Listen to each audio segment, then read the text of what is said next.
ஜெயிச்சுக்கிட்டே இருக்கிறவங்க சாம்பியன் இல்லைங்க. எத்தனை தோல்வி ஏற்பட்டாலும், எத்தனை வீழ்ச்சி ஏற்பட்டாலும், எவ்வளவு சோதனைகள் ஏற்பட்டாலும் திரும்ப எழுந்து வந்து முன்னைய விட பலம் பெற்று ஜெயிக்கிறாங்க பாருங்க, அவங்க தான் உண்மையான சாம்பியன். உதாரணத்துக்கு செரீனா வில்லியம்ஸ் எடுத்துக்கங்க. 2011 அவங்களுக்கு லங்ஸ்ல பிளட் கிளாட், அதாவது பல்மனரி எம்பாலிசம்னு சொல்லுவாங்க. அதைத் தொடர்ந்து பல அறுவை சிகிச்சைகள். சாம்பியன் உலகம் அவங்கள ஓரங்கட்டி வச்சிடுச்சு.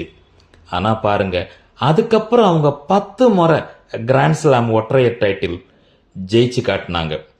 அதுல ஆஸ்திரேலியன் ஓபன் அவங்க ஜெயிச்சப்போ அவங்க 8 மாச கர்ப்பிணியா இருந்தாங்க.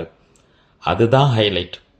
எவ்வளவு பெரிய சாதனை, எவ்வளவு பெரிய சோதனை வந்தாலும், சவால்கள் வந்தாலும், எத்தனை முறை தோத்து போனாலும் திரும்ப வீறு கொண்டு எழுந்து போராடி ஜெயிக்கிறாங்களே, அவங்க தான் உண்மையான சாம்பியன்.